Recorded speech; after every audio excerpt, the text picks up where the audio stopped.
편집자 얘기를 계속 듣고 싶은데 앉아가지고 식음을 전폐하고 이렇게 준비했다는 것은 어떻게 하면 간단하게 할까? 어떻게 하면 얘기를 줄일까?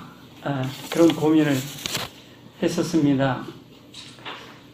이 원고를 미국의 저자로부터 6년 전에 제가 전화를 통해서 부탁을 받고 거의 몰입해서 번역한 다음에 6년 동안 임신 상태에 들어갔습니다. 그리고 이제 홍성사라는 남편을 만나가지고 출산을 했습니다.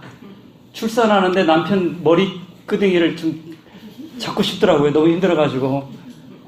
그리고 출산이 끝인 줄 알았더니 강의 준비하고 이제 육아까지 해야 되는 거예요. 이게 갈수록 힘들더라고요. 그런데 굉장히 풍성한 성장을 경험했습니다. 사실은 제 희망 같아서는 2017년도 종교개혁 500주년을 맞이해서 신앙에 대해서 이게 출판이 되면 좋겠다 생각했는데 그런 목적으로 홍성사가 3년 전부터 그렇게 기획하고 있었고 기도하고 있었고 한마디로 번역을 출판하는데 이렇게 환대받으면서 출판할 수 있나 싶어요. 왜냐면 서로 만난 거죠.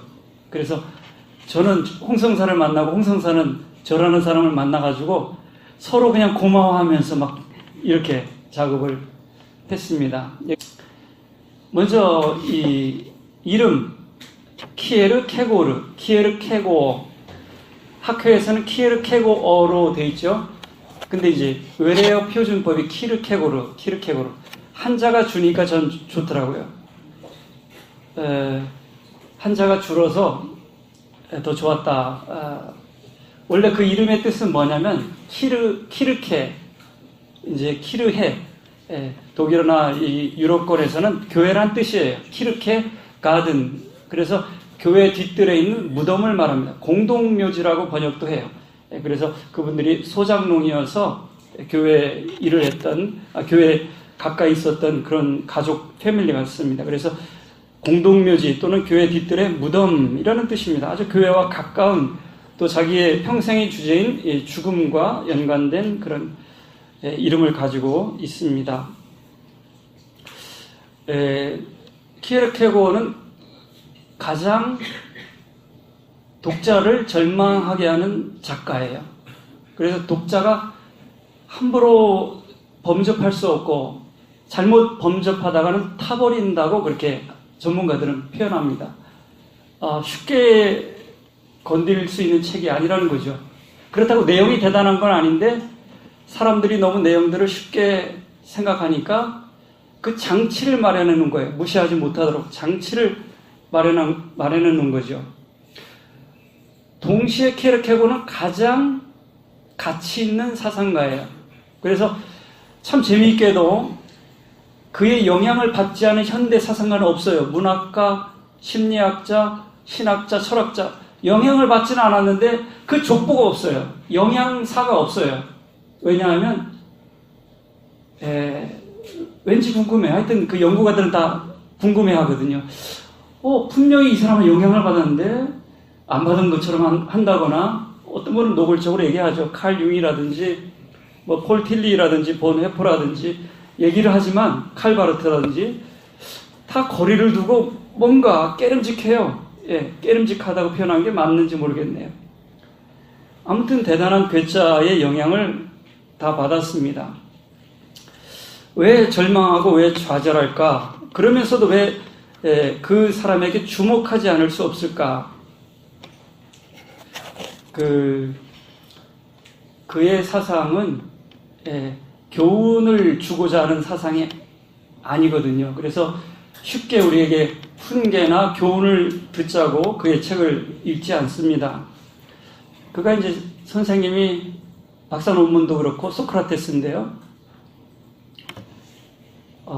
소크라테스 역할을 현대에 하는 거예요. 그 소크라테스 역할이 아테네의 등에 쇠파리였잖아요. 그래서 쇠파리가 어떤 역할을 하냐면 살찐 말을 일깨우는 역할을 하는 것처럼 키르케고르 역시 살찐 기독교를 깨우는 기독교의 진리가 무엇인지 전하는 그런 역할을 하고자 그렇게 자처했던 사람입니다. 소크라테스도 책을 남기지 않았죠. 마찬가지로가 아니군요. 그 소크라테스의 사복음서 여러분 아십니까? 그 소크라테스 공부하다 보면 예수님처럼 사복음서가 있더라고요. 향연, 심포지움, 그리고 그의 죽는 과정에서 대화를 그 친구와 얘기했던 크리톤, 그리고 죽음의 과정을 그렸던 파이돈에 보면 70세의 나이에 소크라테스가 죽는데 죽음을 굉장히 환영하면서 마지막 얘기 중에 하나가 너의 영혼을 돌봐라, take care of your soul, 이런 말을 하는 내용이 기록되어 있습니다. 아무튼 예수님의 죽음, 30대 예수님의 죽음과는 너무나도 대조됩니다. 예수님은 거절받고 버림받는 절규하셨는데 소크라테스는 마치 엔조이하듯 죽음을 맞아들이는 내용이 기록되어 있어요. 이런 차이가 어떤 것일까? 그래서 소크라테스의 기독교의 부정적인 영향이라고 한다면 죽음을 정신이 육체로부터 풀려나는 거기 때문에 너무 자유한 거예요. 그런데 이게 기독교에 부정적인 영향을 미쳤어요. 왜? 육체를 부정하는, 기독교에 어디에도 육체를 부정하는 게 없고 몸에, 하나님이 지으신 몸에 대한, 피조물에 대한, 물질에 대한 감사가 있는데 그것이 기독교에 들어가고 말았던 거예요. 그래서 이제 아무튼 마지막으로는 사복음서의 변론, 이 네 가지를 플라톤이 적었던 소크라테스의 사복음서라고 합니다. 이 플라톤은 키에르케고르처럼 글을 엄청나게 많이 썼어요. 제가 역자 서문을 쓰면서 피터 크리프트라는 제가 굉장히 영향을 받았던 가톨릭 교수의 책을 인용했는데, 플라톤 다음으로 2000년 역사, 그러니까 철학은 플라톤이고 플라톤이 철학이라고 그러잖아요. 플라톤 다음으로 그 사람처럼 철학한 사람은 단 한 사람도 없다. 단 키에르케고 빼고. 키에르케고가 그런 인물이었어? 라고 그는 그의 책에서 평가합니다. 플라톤처럼 키에르케고도 거의 기절할 정도로 글을 썼어요. 아마 내용 중에 이제 한 대목이 나올 텐데. 근데 플라톤은 글을 쓰다가 쓰러져서 죽었다고 하거든요. 그런데 자기가 글을 쓰는 티를 안 내고 이 글로 전달되지 않고 이것을 대화식으로 한 거예요. 그래서 키에르케고르도 그 글이 보면, 예를 들면 철학의 부스러기라고 하면 5장으로 되어 있어요. 이게 연극의 1막, 2막, 5막처럼 중간에 부록, 간주곡 있고 연극처럼 만들었어요. 이 글이. 그래서 일반 철학자들의 글과 달라요. 다르게 되어 있고, 물론 저자도 자기가 아니고 가명의 저자 요하네스 클리마쿠스라고 하는 이 풀어야 될 이 암호가 거기에 들어가 있습니다. 아무튼 여기서 스토리텔링이라는 것을 간단히 이제 말씀을 드리고요. 번역 얘기가 나왔으니까 키르케고르가 한 얘기 중에 관념은 실존으로 번역되어야만 하는데 그 시대는 이 번역에 실패했다, 이렇게 말합니다. 무슨 뜻이냐면 교리나 진리는 인격이 변하든지 행동이 변하든지 이 변화된다는 걸 번역이라고 하는데 번역이 잘못됐다는 거예요. 한국에 기독교라는 진리가 들어왔는데 번역이 잘못돼가지고 사람들이 그걸 못 알아듣는다는 거예요. 이제 번역이 잘못됐다고 표현하는 표현이 참 재밌습니다. 관념은 실존이라는 것은 인격으로, 행동으로 변화된 모습을 보여줘야 되는 건데 말아야 되는 게 아니라, 헤겔처럼 떠들어야 되는 게 아니라 보여줘야 되는데 못 보여주고 있다 하는 걸 지적을 하고 있지요. 그 당시 헤겔 철학의 문제는 세 가지입니다. 지성주의, 머리로만 아는 것. 그 다음에 형식주의, 태어나서 기독교인이 되는 것. 그래서 킬케고가 이렇게 말하죠. 기독교인은 태어나는 게 아니라 되어가는 거다. 기독교인은 태어나는 사람 한 사람도 없다. 태어나서 기독교인 되는 사람 없다. 되어가야 된다. 이렇게 과정을 말하고 있는데 그 과정이 다 생략된 것을 지적하고요. 세 번째로는 바리새주의. 이것은 성직자에 대한 신랄한 비난입니다. 신랄한 비난이에요. 교리를 만드는 것은 그것으로 인해서 가르치는 사람이 권위를 얻게 되고, 그리고 삶은 안 살아도 돼. 잘 연구해서 가르치기만 하면 되니까. 그 바리새주의에 대한 굉장한 통렬한 비난이 있었던 거예요. 킬케고가. 네. 제가 어떻게 킬케고를 만났는지 그 얘기를 좀 하면서 호흡을 좀 가다듬으려고 합니다. 제가 경험했는데 거기서 이제 킬케고를 읽은 거예요. 왜 읽었느냐 하면 관심사가 너무 똑같은 거예요. 인간이 누구인가? 참 인간이 되려면 어떻게 되는가? 참 나를 어떻게 발견할 수 있는가? 더더군다나 참 그리스도인이 누구인가? 그런데요, 종교학 책에 보면 대화할 수 있는 기독교인 딱 한 사람 있다고 그렇게 종교학 책에 나와요. 그 사람 이름이 지금 생각이 안 나는데, 그 사람 한 사람이 누구냐? 킬케고는 대화할 수 있다. 기독교인 중에서 대화할 수 있는 상대가 한 사람이 있는데 킬케고다. 왜냐하면 이 사람은 권위 있게 말하지 않아요. 그냥 셰익스피어 작품을 쓰듯이 만들어 놔가지고, 야, 너 믿어야 돼. 뭐 이게 진리야. 이런 얘기가 아니라, 한번 봐라. 이 셰익스피어 작품을 보듯이 네가 느껴봐라. 라고 그런 글쓰기를 했어요. 그러니까 이제 강요도 안 하고, 그러니까 일반 기독교 밖에서는 그 사람하고는 대화할 수 있다. 이렇게 말하는 것 같아요. 그래서 관심사가 같아서 그 사상을 이제 접하게 됐고, 연구하게 됐고, 어떤 매듭을 짓게 되었고요. 또 중요한 것은 이거예요. 실존주의란 한마디로 위기의 사상이, 위기의 철학이, 위기. 뭐냐면 이성주의와 합리주의로 가다 보니까 결말이 철학이 문을 닫게 되었어요. 형이상하게 종언을 구하게 되었죠. 그리고 도덕이라는 게 도대체 뭐냐? 기준이 뭔데? 도덕의 위기가 왔어요. 철학의 위기, 도덕의 위기, 종교의 위기. 프로이드도 말하고 있지만, 종교는 하나의 신경증이다라고 말하고 있죠. 그래서 프로이드의 환상의 미래에 보면, 앞으로 환자들은 좀 믿어도 되는데, 과학이 발전하면은 환자들이 치유되면 종교는 없어질 것이다 라고 프로이드는 환상의 미래에서 말하고 있죠. 그러니까 종교의 위기, 도덕의 위기, 철학의 위기 때 나타난 게 실존사상이에요. 예를 들자면 19세기 이래로 역사비평이 나오면서 우리 한국에서는 복음주의가 많아서 다수기 때문에 그게 노골적으로 드러나지 않는 것도 있겠지만 이 질문이 반드시 나와요. 성경을 신뢰할 수 있느냐? 예수님이 어떻게 구원자냐? 라는 질문이 반드시 나와요.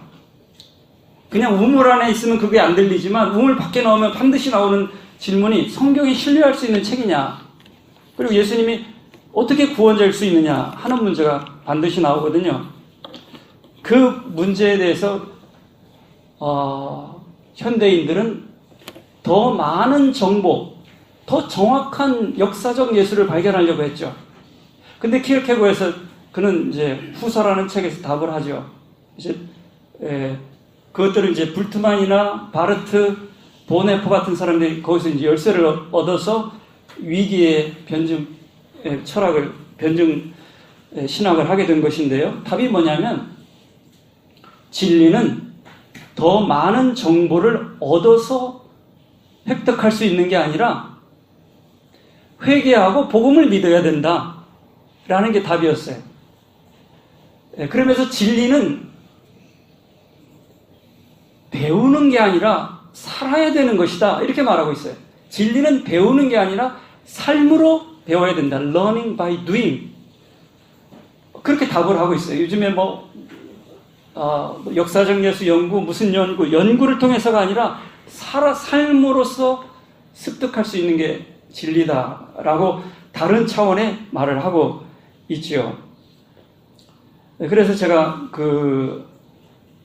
6년 전에 토니 킴으로부터 전화가 왔어요. 파주에서 제가 목회하고 있는데, 저 윤 박사님이십니까? 그래서, 네, 저는 미국인데요. 제가,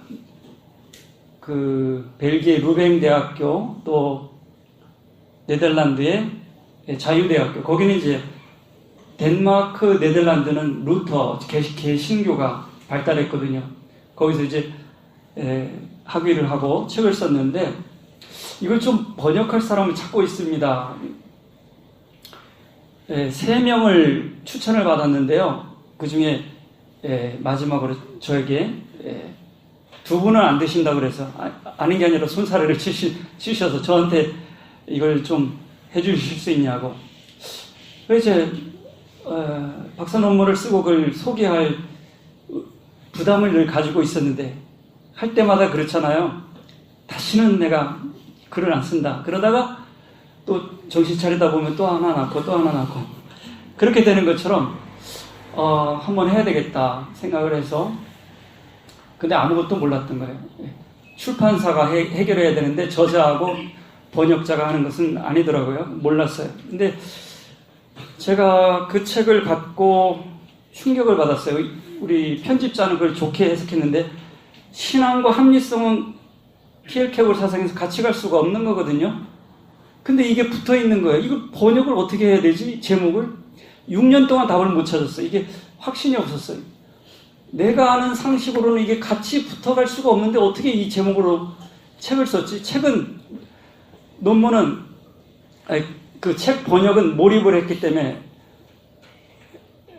저한테는 너무 신나는 경험이었죠.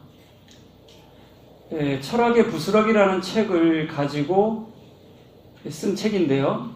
신앙의 합리성이. 우리는 주로 십자가가 그 신학의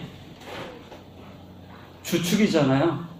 키르케고르의 사상에 따르면 성육신이 그 피보트, 축이에요. 성육신이. 십자가에서 예수님께서 고난 당하신 그 고난보다 하나님이 자기 자리를 버리시고 낮아지신 그 고난이 더 크다고 보는 입장이에요.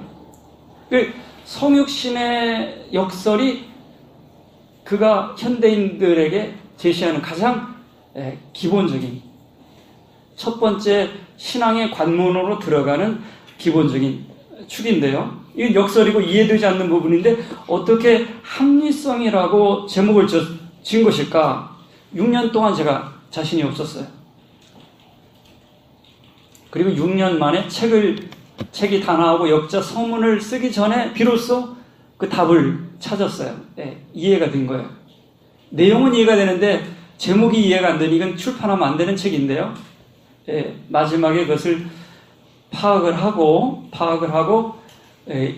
그 설득이 되는 그런 경험이 있었습니다.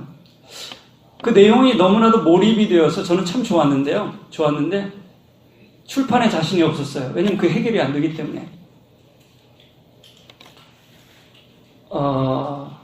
그리고 책을 계속 읽어가는데 설명도 듣는데 전화도 하고 이메일도 한 200번 이상, 질문으로 말하면 300~400번 이상 질문을 주고받았는데 이해가 당신 그렇게 생각해? 나는 설득은 안 되는데 이런 입장이었어요. 그러니까 이거 어떻게 하겠냐고요. 그러면서 나중에 그분이 하는 얘기가 봐라, 내 책을 봐라. 매 챕터마다 내가 신앙의 합리적인 요소가 있다고 언급했지. 그러니까 보니까 언급은 했어요. 제가 다 찾아보니까 언급은 했더라고요. 그 장치가 있더라고요. 이거 가지고는 약한데? 이거 가지고 신앙은 합리적이라고 말할 수가 없는데 무슨 의도일까? 신앙은 불합리하거나 초합리적이거나 이런 얘기는 이해가 되는데 합리적인 것을 얘기한다는 게 이게 너무 억지 아닌가. 지금 현대 학회 흐름에도 해석하게도 맞지 않는 판정패, 뭐 KO패는 아니지만 판정패, 당신의 입장은 판정패다. 그런데 이 책이 어떻게 나가서 사랑을 받을 수 있겠는가? 다 좋은데 제가 그게 숙제였습니다. 그 숙제를 어떻게 풀었는지 남은 짧은 시간에 15분 정도에 전해드리는 게 제 의무 같습니다. 해겔 철학의 문제는 체계를 세우는 거예요. 이성 자체가 체계를 세우는 건데 그러다 보니까 하나님도 이성 안에 다 들어가 있어. 이성이 하나님보다 높아. 초월도 자기 이성 안에 다 들어가 있어. 그래서 해겔의 문제, 이성주의의 문제는 그 실존과 개인을 제거했다는 문제를 가지고 있습니다. 개인의 어떤 감정적인 변화라든지 정열이라든지 결단이라든지 책임이라든지 선택이라든지 이런 개인적인 요소가 사라지고 국가가 강조되는, 집단이 강조되는 그런 문제가 있었고요. 두 번째는 초월이 제거되었어요. 초월. 머리로 다 해석되니까 신비 세계가 없는 거예요. 해겔에 따르면. 그래서 킬케고가 이제 파혼을 하고 베를린에 1941년에 처음 가게 되는데 쉘링이라는 사람의 강의를 들으면서 물론 해겔의 사상이 그 당시에 다 심취해 있었죠. 쉘링의 강의를 들으면서 뭔가 그 본질주의, 관념 철학에 문제가 있는 것을 발견했는데 쉘링을 통해서 실존이 본질보다 앞선다 하는 힌트를 얻게 되었어요. 쉘링이라는 사람. 그 다음에 이제 강의를 계속 들으려고 했더니 쉘링이라는 분이 나이도 들고 들으니까 젊은 사람이 지루하고 해서 중간에 1년 반 있으려고 했는데 6개월 만에 돌아왔는데 아무튼 해겔 철학의 문제가 교회 내까지 들어와서 교회도 이론적이고 교리로 다 해결하고 삶은 없고 문화적으로 그냥 그 집안에서 태어나면 기독교인이고 기독교가 뭔지도 모르고 기독교인이 된 사람들이 있다는 문제를 가지게 되었습니다. 여기서 해겔 철학에 대해서 대표적으로 그가 이제 보여주는 사상의 전개 방법이 완전히 다른데요. 그 철학의 부스러기라는 책을 바탕으로 쓴 게 신앙의 합리성인데요. 철학의 조각들, 이것은 황피로 선생님이 번역한 거예요. 철학의 부스러기는 표재명 선생님이 번역한 거예요. 여기 보면 황피로 선생님의 소개글 빼고 주석 빼고 그러면 실제 글은 이거보다 한 3분의 반 정도가 그 킬케고를 그리니까 얇죠. 그런데 제목이 왜 조각 내지는 부스러기냐? 이게 해겔의 철학, 거대한 철학에 맞서는 방법이에요. 무슨 뜻이냐면 진리는 인간이 다 소유하는 그런 작은 게 아니라는 거죠. 인간은 그저 은혜의 파편, 진리의 조각을 붙들 뿐이에요. 마치 성경에 스로보니게 여인이 개에게서 떨어지는 개들도 부스러기를 먹나이다 할 때 그런 어떤 정열로 주님을 붙잡았던 그 여인의 심정, 그게 구도자, 인간의 모습이지 어떻게 인간이 다 해결한 것처럼, 머리로 다 해결한 것처럼 해결처럼 그렇게 있느냐. 부스러기라는 뜻이 거기 담겨 있고요. 또 예수님께서 5,000명을 먹이고 12광주리가 남았던 그 부스러기도 암시하고 있고, 또 누가복음 16장에 부자와 거지 나사로가 있는데 부자는 지옥에 가고 이 거지는 천국에 갔던 그 실존도 암시하고 있어요. 해겔과 킬케고를 대비하고 있죠. 그런데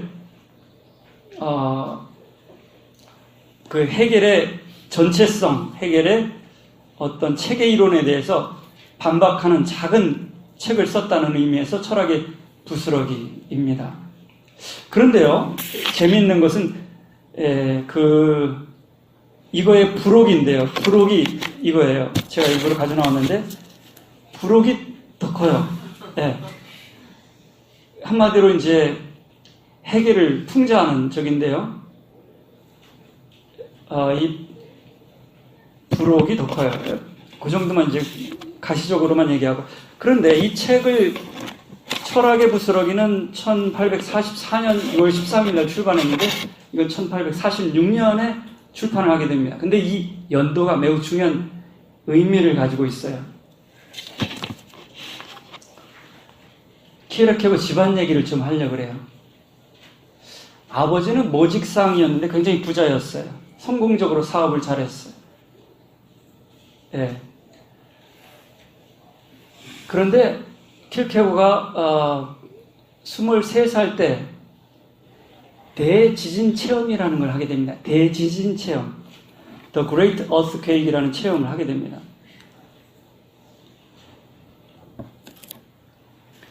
출생의 비밀을 알게 되었어요. 그리고 아버지가 굉장히 경건하고 집에 사람들을 많이 초대해서 이렇게 토론을 하는데 한 번도 토론에 지지 않은 정말 논리적인 분이었어요. 존경하고 산책을 하면서 아버지가 얘기를 하면 그 풍성한 상상의 세계 속에 막 들어가는 경험을 막 했거든요. 키에르케고가. 그렇게 존경하던 아버지에 대한 두 가지 비밀을 아버지가 털어놨어요. 첫 번째는 아버지가 루터교니까 굉장히 경건주의가 깊었던 거죠. 아버지가 너무 가난해서 언덕에서 양을 치다가 12살 때 하나님을 저주했던 그 비밀이었어요. 경건한 사람이 그건 상상도 하지 못할 저주받을 행동이었어요. 아버지는 그게 마음에 늘 남아있었어요. 두 번째로는 출생의 비밀인데 첫 번째 부인 크리스틴이 폐렴으로 아이가 없이 죽게 되었습니다. 아이가 없이 죽게 되었는데 집안에 하녀, 먼 친척인데 하녀와 결혼을 했어요. 1년 후 지나고 결혼했는데 아이는 5개월 만에 나타났어요. 그러니까 불륜이라는 얘기죠. 딸을 낳는데 마렌이라는 딸을 낳는데 이 경건한 사람이 아버지가 불륜을 저지른 거예요. 이게 아버지를 존경하던 키르케고에게는 대지진 체험이었던 거예요. 1835년. 그리고 방황하게 됩니다. 그리고 아버지 결별하게 됩니다. 그러니까 그 집안에 흐르는 것은 세 가지 저주가 있어요. 첫째는 똑똑한 것, 천재성. 얼마나 똑똑한지 천재의 저주를 받았어요. 두 번째는 부자의 저주를 받았어요. 세 번째는 오래 사는 저주를 받은 거예요. 무슨 뜻이냐? 아버지만 오래 살고 자녀들이 다 죽는 거예요. 7형제의 막내인데 5명이 죽었어요. 그리고 집안에는 우리도 이제 젊어서 죽을 거라는 형 피터와 키르케고가 죽을 거라는 그런 저주를 가지고 태어났어요. 그러니까 예수님이 33세에 죽었는데 33세쯤에 죽을 거다. 만 33세, 그러니까 34세? 그 해가 언제냐면 키르케고가 1813년생이니까 33 더해보세요. 1846년이에요. 마지막 죽을 줄 알고 쓴 책이 이 책이에요. 그러니까 이 책에 나의 모든 걸 쏟아는 거예요. 다시 말해서 번역을 하면서 제가 출판을 하면서 알게 되었는데 신앙의 합리성이라는 책이 철학의 부스러기를 담고 있는데 그 철학의 부스러기가 키르케고 철학사상의 핵심이에요. 핵심이에요. 그러니까 여러 책 중에 하나를 골라서 쓴 책이 아니라 그의 핵심 철학의 부스러기의 후서라고 합니다. 후서의 제목을 제가 읽어드리겠습니다. Concluding, 결론. Unscientific, 그러니까 해겔의 과학 체계가 아니라 나는 비과학적이다. 비과학적. Postscript, 후서. 후기라고도 하고 후서라고 하는데 후서라고 번역을 했죠. 뭐에 대해서? Philosophical Fragments, 철학의 부스러기에 대한 결론적 비과학적 후서. 해겔과 자기 인생의 사상을 집대성한 책이에요. 내용인즉슨 주체성, 진리는 주체성이라는 내용을 담고 있고 역설에 대해서 인간이 어떻게 반응할 것인가, 진리에 대해서 어떻게 반응할 것인가 하는 그 내용이 담겨 있는 책이에요. 그 폴 틸리가 굉장히 폴 틸리 책을 읽으면 키르케고 냄새가 많이 나는데 폴 틸리가 기독교 사상사에서 키르케고의 두 가지 필독서를 추천합니다. 서문에도 제가 썼지만 불안의 개념하고 그리고 죽음에 이르는 병이에요. 죽음에 이르는 병은 이제 이 1846년을 지난 다음에 쓴 책이에요. 그런데 알아보니까 그 책이 굉장히 중요한 줄 알았더니 이 번역을 끝낼 쯤에 알고 보니까 키르케고르의 모든 사상의 집대성이 이 책에 있다.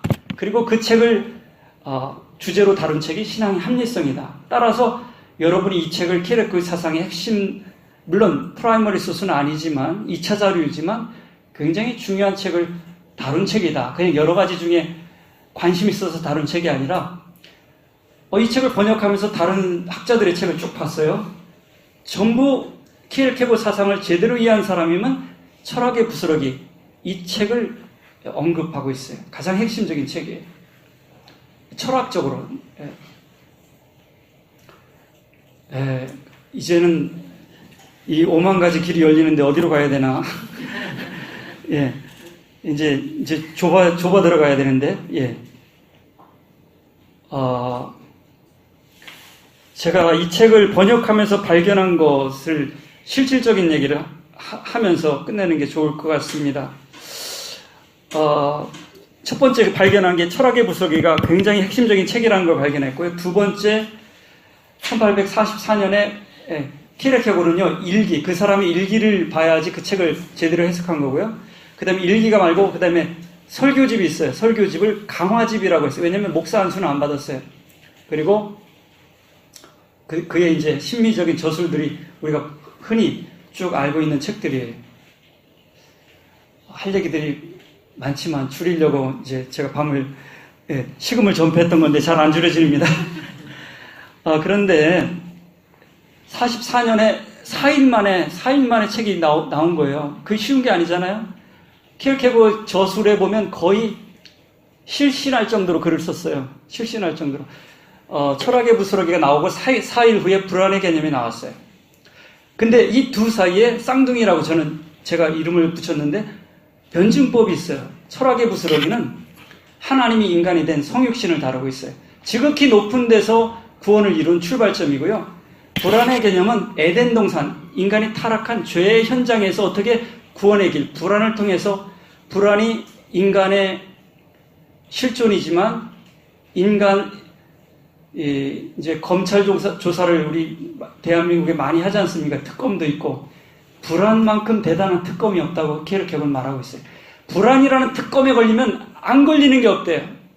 근데 이 불안이라는 특검은 하나님 외에 다른 것을 의지하는 것을 정확하게 간파하고 그 사람을 불안하게 만든다는 거예요.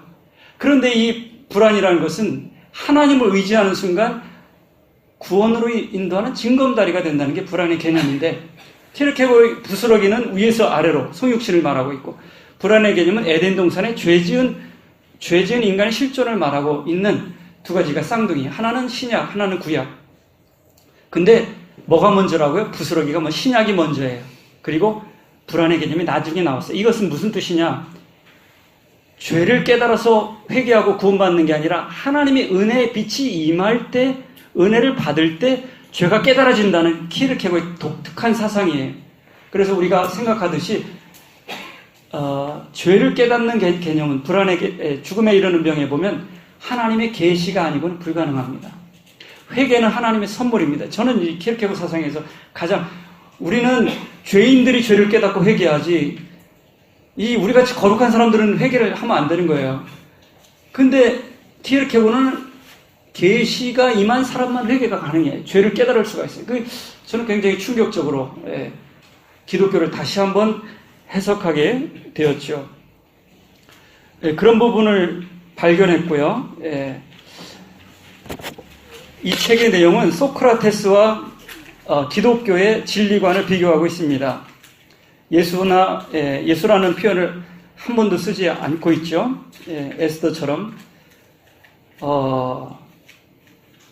핵심은 소크라테스에 의하면 상기설이라고 그러죠. 진리는 깨달아지는 거다. 우리 안에 이미 있는데 깨닫도록 도와주는 삼파술이다. 그러는데 기독교에 따르면 진리는 깨달을 수 없어요. 인간 자체가 비진리이기 때문에 깨달을 수가 없어요. 오직 신만이 교사가 되어야 되고 신이 진리를 아는 조건, 즉 그것을 깨달을 수 있는 거듭남을 줘야 돼. 그렇게 비교를 하고 있습니다.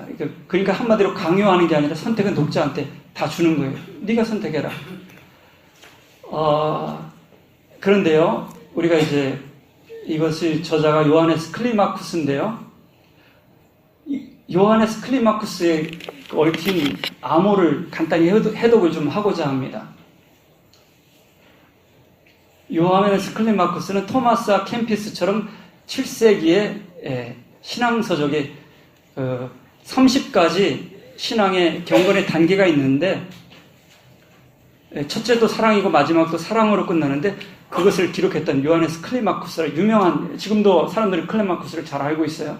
근데 요하네스, 즉 사도 요한, 클리마쿠스, 인간의 노력, 말씀과 행함을 강조하고 있어요. 지덕 합일, 소크라테스적이죠. 지극히 지덕 합일을 말하고 있어요. 그런데 이 요하네스 클리마쿠스가 키르케고가 이렇게 말했다 하면 안 되는 거예요. 왜냐하면 햄릿을 볼 때 셰익스피어가 이렇게 말했다라고 말하지 않는 것처럼 이 책을 볼 때 요하네스 클리마쿠스가 이렇게 말한다고 얘기해야지 키르케고가 말한다라고 섣불리 얘기하면 안 되는 거예요. 그런데 그럼 요하네스 클리마쿠스는 누구냐 하면 그 아버지가 논쟁적이었던 것처럼 논쟁적인 그런 특성을 가지고 있고요. 정확히 말하면 키르케고가 1838년 회심 체험을 하게 되는데 25세 때 키르케고 상황을 요하네스 클리마쿠스와 일치를 하고 있어요. 어떤 책을 보면 헤겔이라고 말하기도 하는데 요하네스 클리마쿠스는 25세 때 키르케고예요. 그때 어떤 상황이냐면 기독교의 진리를 깨닫고 그러나 기독교인이라고 말하기는 부끄러울 그 시점에 사람을 저자로 내세운 책이 바로 철학의 부스러기다. 거기서 결론적으로 말하면 그 데카르트는 근대 철학은 철학의 방법을 의심이라고 하지만 키르케고는 소크라테스 고대 철학을 빌어오면서 진리를 아는 방법은 진리에 대한 사랑을 통해서 가능하다. 진리에 대한 놀라움, 경탄을 통해서 가능하다고 말을 하고 있습니다. 그래서 신앙이 합리적이라는 것이 이 토니 킴의 자기 억지인지 아니면 키르케고 그 사람의 입장과 같은 것인지 하는 것이 이 책의 관심사고요. 진리의 주체성, 여기서 사실 포스트 모던 상대주의가 다 나온 거죠. 해체주의라든지 뭐 이런 게 나온 건데요. 한마디로 내가 진리여야지 진리이지 절대 진리는 없다는 입장이에요. 의심이 있어야 믿음이 가능하다. 그리고 객관적인 확실성은 전혀 보장할 수 없다. 이게 이제 진리의 주체성을 많이 해석하는 사람들이에요. 그러면 여기서 그러면 객관적인 진리는 없다는 것이냐, 이제 이런 질문이 나오게 되죠. 이제 진리의 주체성에서 신앙의 정렬도 나오고 결단도 나오고 선택도 나오고 신앙의 모험도 나오는, 이미 데이터가 다 나온 상태에서는 모험을 할 필요가 없잖아요. 다 아는 상황에서 답이 나온 상태에서는 모험을 할 필요가 없는데 키르케고에 따르면 신앙은 모험이고 정렬이고 결단이고 이제 그런 부분들을 강조하고 있습니다. 그런데 이제 그 신앙의 합리성이 기여하는 측면은 뭐냐면 성육신 진리의 객관성을 말하고 있는 거예요. 성육신 진리의 객관성. 여기서 이제 역사성과 영원성의 관계를 말하고 있는데요. 신앙과 이성은 역사성과 영원의 관계를 말하고 있는데, 여러분 이 책에 보면 표지 타이틀에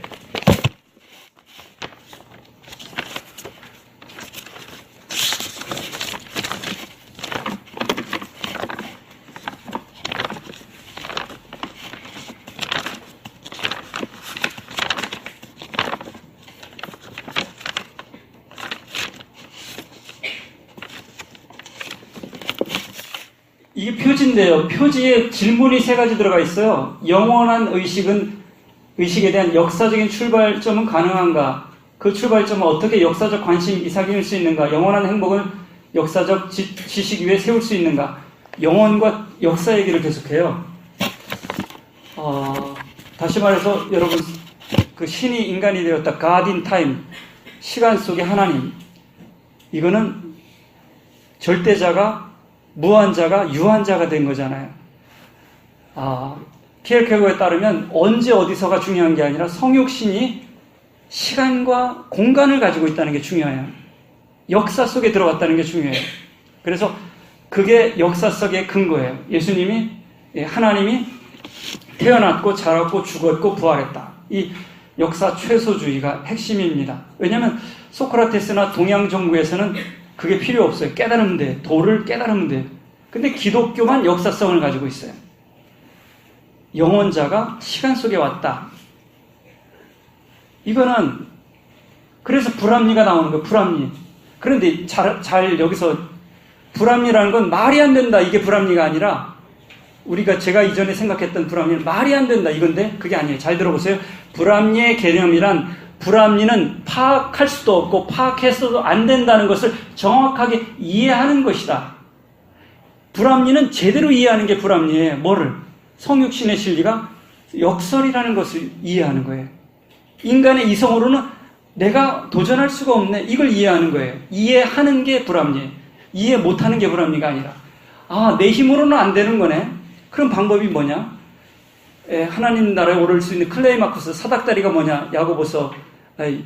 야곱이 꿈꾸었던 예수님께서 요한복음 1장 51절에 말하는 그 사닥다리가 이성이냐 신앙이냐? 답은 신앙이라고. 영원한 행복에 이르는 길은 신앙이라고. 참 인간이 되는 길은 신앙이라고 답을 하고 있는 것이 성육신 역설의 객관성을 강조하면서 처음에 제가 볼 땐 판정패인데 케이오패에 가까운 판정패인데 이 토니 김은 성육신 역설의 객관적인 근거, 곧 때와 장소, 역사성을 가지고 있다는 데서 이 합리성을 도출해냅니다. 그리고 성공적으로 저를 설득시켰습니다. 그리고 그것이 개혁주의 신앙의 입장입니다. 그래서 결론적으로 말해서 이성은 신의 자리에 있어서는 안 되고 이성은 폐위되고 신앙이 그 자리를 대신하면서 이제 이성이 제자리를 찾아가게 하는 작업을 하게 되는, 그것이 이제 중생한 이성이라고 제가 표현을 역자 해설에 썼습니다. 다시 말해서 진리와 관계할 때 신앙은 절대적으로 진리와 관계하고 영원적으로 진리와 관계하고 그리고 주체적으로 관계합니다. 이게 이성의 범주가 아니기 때문에 개인의 결단과 모험과 행동이 앞서는 주체적인 게 필요해요. 그런데 이성의 역할은 뭐냐? 매우 중요하다. 신앙을 영화롭게 하는 조건을 가지고 있는데 이성인 진리와 역사적으로 관계합니다. 예수님에 대한 역사성을 이해합니다. 이해하죠? 근데 그게 상대적입니다. 절대적인 길이 아니에요. 상대적으로 관계합니다. 그리고 객관적으로 관계합니다. 나와 관계하지 않아도 객관적인 지식으로만 관계합니다.